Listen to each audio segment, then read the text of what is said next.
Hey everybody, I get to give you a bonus video because somebody got me things from my teacher Amazon wish list. So I wanted to show you what I got and talk about a little bit about what I'm planning to do with them. So we came home and there was like, okay. And so I hadn't ordered anything. So I handed it over to my husband. He opened it up. He's like, it looks like school supplies. I was like, oh, school supplies? That's for me! So I opened it up, and I don't remember what order they went, but I put it back in the box. But I got a whole bunch of my favorite pens, all different colors, Pentel Energels. I love these suckers. I have a bunch of them that I keep in my Hello Kitty bag because they write so smooth and the colors are so bold. I love it. And so what I do with these is when I write notes back to students, I do it in nice, bright, bold colors. And one of the things that I'm doing for the first time this term is starting out the term with a set of 5 opportunities for feedback. And that's on one side of the paper. And the other side, I have them fold into like a little prism triangle.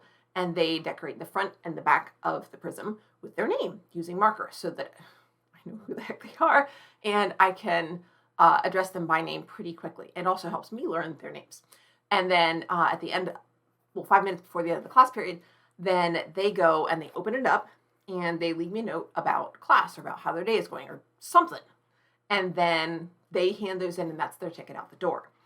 And then before their next class, in the section below where they wrote me a note, I wrote them a short note back. So some of them will say, class was good. I'm like, okay, what was good about it? So, and then some of them will go into detail, say, I like that we moved around today.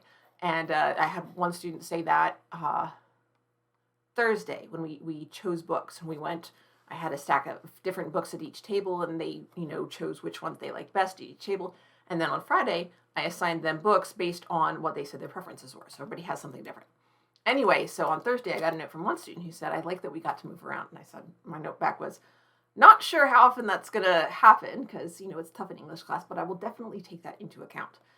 So it's definitely something that I want to do for students, but also I have to keep in mind that it took a lot of time to do that, and part of that is the difficulty of transitions, and it just takes time to get everybody situated and start on the next activity. So planning for that is always a challenge. Anyway, so also, look at all these colors of Expo Markers, which is a little bit sad-making because the room that I moved into doesn't have much whiteboard space.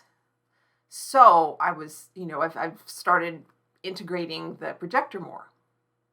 But I may have to do more on the whiteboard because there's just so many different colors and just it's fun and I get to pick out which color I'm going to use for which words and how I'm going to, maybe I'll have to, I don't think that's a really good reason to do diagramming sentences, but I'm tempted, you guys, to be like, yes, and this underline goes in this color and this arrow goes in that color.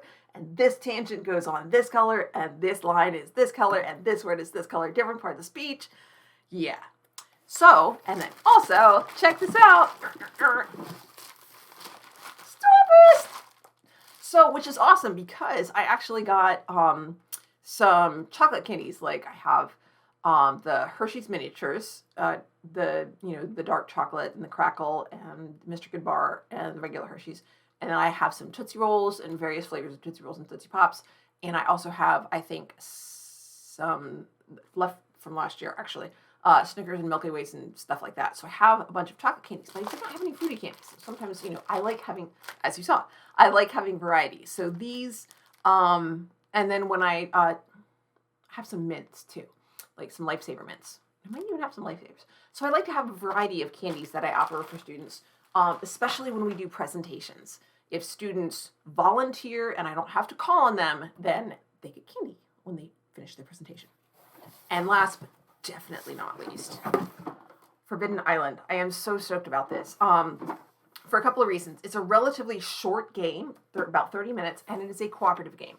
So I'm trying to build up my stash, I guess, of cooperative games so that we can discuss sort of the different play styles that are involved and what happens when you have a game where you're working together versus a game where you're working against each other and you're trying to win, and who prefers which and why, so that we can have some conversations, not just about the games themselves, but about what we like and why we like the things we like, and just those sorts of things, conversations. Also, cooperative games involve making your strategy together, and there are pros and cons to that. Quite often it really reveals who is more pushy and who is more willing to be pushed. And so it can be not a lot of fun when you have that kind of dynamic in a group. And so as a teacher, I'll have to be on the lookout for something like that, and encouraging people to truly listen to each other. And I think that's something that you don't get as much of in a competitive game, because obviously you don't want to listen to each other too much, but you can kind of offset that by setting up teams. Anyway, so I'm really between this and the other one I also have a couple of them. I've got Mysterium, and we've got some deck building games, but I think those are going to be a little on the long side, because what I'd like to do is during one 90-minute class period, have each group do one that's a cooperative game and one that is a competitive game. So we'll see how that goes. Fingers crossed. And so that was just like Christmas in August, I guess. That was very much, and it says I got enjoy your gift from Scott J. Garrett, and I got a lovely little note, which was very, very happy making. Found your work through the Ensign's log. Thank you. Then saw your video on judgment. Former teacher here. Keep up the great work, from Scott J. Garrett. But coming from a former teacher, that makes it extra special. And I hope you continue to enjoy the Ensign's log. We have some really interesting stuff coming up. I'm really excited and nervous about. Jason and Steve have been so great to work with, and I'm still kind of always a little bit nervous that I'm gonna mess things up. But Jason's great about allowing extra takes because it's not live, so that's a plus. And he does a wonderful job, and I enjoy like my Dana character, but I'm really getting invested in Tina. So I get to, I have two regular characters that I play, and I like both of them. So that's a lot of fun. Anyway, I guess that's it. So the next video that I'm working on is a tour of my new classroom, which I referenced, and sort of a before and after of where I put the desks and how I put the posters up. It's about the same size as my previous classroom, but the layout is different. It only has 4 walls, and I'd been in that classroom long enough that I'd actually planned, like, there was a reason why different posters went in different places, and it was all set up for 5 walls, and here's the front of the room with the whiteboard and the projector screen, and here's the door, and the window's over on this side, and now everything's different. My desk used to be in the back of the room because that's where the drop cable was for the projector and the connection, and now it's in the front of the room because that's where the drop cable is, and that's what you got to work with. So I had to rethink a lot of things. I have my desk flipped so that it's actually facing like right smack up against the projector, so that I'm really doing more teaching from my podium and hopefully walking around the room more and interacting with the students. Anyway, I don't know why I'm telling you this here, because hopefully that's in my other video.